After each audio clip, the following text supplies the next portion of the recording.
고! 달슨의 라이브! 손흥민 선수가 토트넘에 이번 여름 팀훈련에 합류한 것이 이틀밖에 되지 않죠. 지난 20일에 토트넘 프리시즌 이제 팀훈련에 합류를 했습니다. 그동안 한국에 와서 A매치도 좀 치르고 휴식을 좀 갔다가 넘어가서 이제 이따가 이제 이번에 평가전 자신의 프리시즌 첫 번째, 그리고 토트넘 프리시즌으로 따지면 두 번째 경기에 참가를 한 건데, 나가자마자 하나의 골, 두 개의 어시스트, 3대0 완승을 혼자서 그냥 싹 이끌었습니다. 물론 이 한 경기만 갖고 뭔가 다 얘기하기는 어렵죠. 프리시즌이잖아요. 굉장히 많은 경기를 치르는 거고 상대도 좀 약했습니다. 4부 팀이죠. 콜체스터 유나이티드 경기였기 때문에 이런 걸 좀 감안도 해야 되고, 토트넘은 또 해리케인을 포함을 해서 주력급들이 아직 다 찬 게 아닙니다. 그리고 제가 딱 오늘 오자마자 사모기가 달수 형, 저희 그 토트넘 찐팬들은 이 한 경기 갖고 이렇게 들뜨지 않습니다. 아직까지 만족하지 않아요. 이게 우리가 다가 아닙니다. 이런 얘기도 합니다. 근데 사실 거기는 약간 우려와 걱정이 아직도 스며들어 있어요. 왜냐하면 감독 바뀌었잖아요. 누누산두 감독이 어떻게 할지, 또 아직 뭐 들어올 선수들, 나갈 선수들이 정비가 다 안 됐습니다. 해리케인 어떻게 될지도 몰라요. 이런 여러 가지 불투명한 것들, 여러 가능성들이 있는 상태에서 뭐 한두 경기 갖고 다 얘기하기는 어렵겠죠.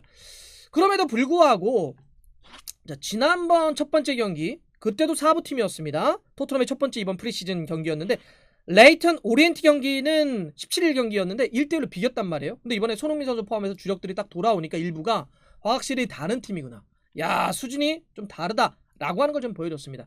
우리가 전체적으로는 프리시즌이기 때문에 뭐 이걸 갖고 우리가 새로운 시즌을 다 예측하는 것도 위험하고 또 그래서도 안 됩니다. 하지만 전체적으로 쭉 나타났던 특징들, 흐름들, 몇 가지 우리가 좀 관찰할 수 있는 부분들은 좀 짚어볼 그 이유가 좀 있을 것 같아요. 그래서 지난 새벽에 있었던 이 콜체스터 유나이티드 경기를 통해서 본 토트넘의 포인트 한번 살펴보겠습니다. 자, 첫 번째, 손흥민 선수의 클래스는 여전하구나. 역시 다시 한번 입증해 보였습니다. 사실 뭐 손흥민 선수가 지금 프리미어리그에서만 2시즌 연속 10-10, 골도 10골 이상, 도움도 10개 이상, 이거를 2시즌 연속 했다는 거 아닙니까? 지난 시즌 프리미어리그 득점 4위, 어시스트 랭킹 4위, 이게 바로 손흥민 선수입니다.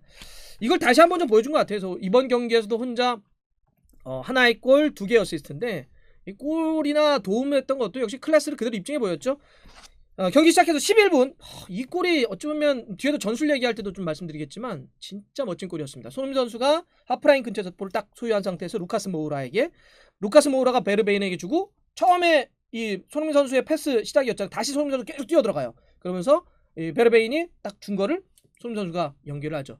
손흥민, 베르베인, 루카스 모우라, 이 세 명이 만든 전체적인 팀골이라고 할 수 있는 그런 장면이었고, 전술적으로도 굉장히 인상적인 그런 장면이었습니다. 두 번째는 이제 손흥민 선수의 어시스트인데 코너킥. 이번 경기 손흥민 선수가 전반 45분 뛰었거든요. 후반전에 이제 선수를 싹 바꾸면서 45분 뛰는 동안 3개의 공격 포인트입니다. 손흥민 선수가 전반전에 뛰면서 이 프리킥, 코너킥, 전담키커로 계속 뛰더라고요. 뭐 물론 우리가 프리미어리그에서 봤던 건데 확실히 그런 키커로서도 능력을 인정받고 있다. 그래서 손흥민 선수가 14분에 코너킥 상에서 딱 올린 거를 루카스 모우라가 헤더로 해가지고 이제 그래서 1어시스트 추가했었고요. 38분에는 근데 이번에 그 오른쪽 풀백 토트넘의 42번 막심 파스코치가 있는데, 이 선수 뒤에서 얘기할 거예요. 이 파스코치가 감각적으로 딱 오른발로 전진 패스 앞에 비어있는 공간으로 연결해 주니까 손흥민 선수가 우측으로 싹 빠져들어가서 볼을 잡아가지고 오른발 크로스, 그러니까 델리 알리가 그냥 또 골을 딱 넣어가지고 여기서 3대0. 전반전 손흥민 선수가 딱 만들었던 그 3개의 공격 포인트가 후반전도 그대로 유지돼서 3대0으로 끝난 겁니다. 이런 걸 놓고 보다도 확실히 클래스를 입증해 보였다. 풋볼 런던도 이러다 보니까 손흥민 선수에게 이날 경기 최고 평점 9점을 줬습니다. 토트넘으로 돌아오자마자 활약을 했다. 경기 초반 득점에 성공을 했고, 루카스 모우라의 헤더를 코너킥으로 도왔다. 델리 알리의 골에 크로스를 올렸다라고 하면서 최고 평점을 줬습니다. 9점. 자, 두 번째 포인트 한번 보겠습니다. 두 번째는 손흥민을 스트라이커로 세우는, 전방에 공격수로 세우는 게 어떤 또 하나의 공격 플랜으로서 새 시즌 갈 수도 있겠구나라고 하는 가능성은 좀 보여준 것 같아요. 물론 이제 해리케인이 변수겠죠. 해리케인이 남을지 떠날지. 뭐 떠나게 된다면 당연히 오늘 이제 손흥민 선수가 했던 것처럼 4-2-3-1, 4-3-3의 최전방 공격수였습니다. 손흥민 선수가 떠나면 손흥민 선수를 톱으로 올려서 쓸 가능성도 있는데다가 케인이 남는다고 하더라도 때에 따라서는, 그러니까 플랜 A, 플랜 B, 플랜 C 뭐 이렇게 플랜을 나눈다고 한다면 한 플랜으로서는 손흥민 선수를 케인이 있다고 하더라도 전방 투톱도 가능하고요. 역습을 칠 때는 전방에 갖다 놔서 쓸 수도 있겠다라고 하는 걸 좀 가능성을 보여준 것 같아요. 이제 그래서 세 번째 포인트와 연결되는 건데 저는 이번에 프리시즌 두 번째 경기를 보면서 누누 산투 감독의 새 시즌 토트넘의 어떤 전술적인 특징이 살짝 좀 보여진 것 같기도 해요. 기본적으로 굉장히 빠른 공격을 통해서 골을 만들어 나가려고 하는구나 라고 하는 게 좀 느껴졌었는데 이게 첫 번째 골 장면이 그랬잖아요. 손흥민, 그다음에 루카스 모우라, 베르베인, 손흥민 이 연결됐던 확실히 굉장히 속도감 있는 선수들이 그건 울버햄튼에서 누누 감독이 했던 건데 백스리 갖다 놓고 수비 두껍게 한 다음에 빵 치면 앞쪽에 빠른 선수들 싹 움직이면서 골을 넣었던 이런 형태라고 좀 볼 수 있겠죠. 그러면서 물론 이제 누누 산투 감독이 전술적인 유연성을 뭐 백스리, 백포 중에서도 어떻게 가져갈지 이건 좀 보긴 해야 되겠지만 기본적인 공격을 전개하는 형태는 좀 빠른 카운터라고 했을 땐 그러면 앞에 이야기했던 두 번째 포인트 손흥민 선수를 사이드나 2선보다는 올려서 쓰는 것도 플랜 중에 하나랑 거든 맞물릴 수도 있고요. 또 하나 요거 또 연결해 볼 수 있는 건 뭐냐면 지금 세비야에 브리안 힐과 연결돼 있잖아요. 만약에 힐을 영입한다면 케인, 손흥민, 힐을 딱 상대편대로 놓고 공격을 전개한다면 굉장히 빠른 공격을 새 시즌의 토트넘에서 지켜볼 수도 있겠구나 라고 하는 걸 느꼈습니다. 자 이제 또 하나의 포인트는 뭐가 있느냐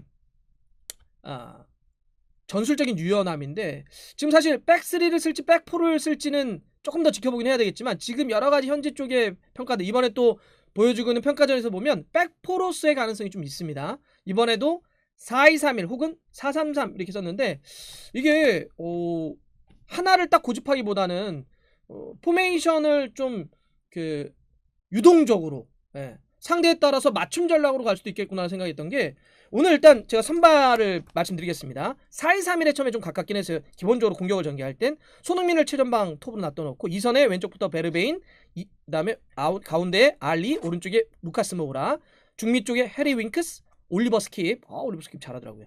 그다음에 이제 백퍼는 왼쪽부터 만 21살의 토비 올모 그다음에 가운데는 캐머런 카터 비커스 그다음에 에릭 다이어 그다음에 오른쪽에는 막심 파스코치 골키퍼는 화이트먼이 나왔습니다. 에릭 다이어가 사실 코너킥인가요? 그 장면에서 골 넣었으면 손흥민 선수 어시스트 하나 더 할 수 있었는데 여하튼 요렇게 기본적으로 4-2-3-1을 썼다가 또 때에 따라서는 알리가 사이드로 이렇게 빠져가지고 4-3-3으로 변화하면서 공격의 어떤 카운터도 형성하고 미드필더 숫자 싸움도 가져가더라고요. 그러니까 하나로서만 대응하는 것이 아니라 누누 산투 감독이 공격과 수비할 때 약간 좀 가변 포메이션 혹은 상대에 따라서도 여러 가지 혹은 아니면 백스리도 충분히 쓸 수 있는 감독이기 때문에 이런 전술적인 유연성도 새로운 시즌을 볼 수 있는 것 아니냐 좀 이런 것도 볼 수 있습니다.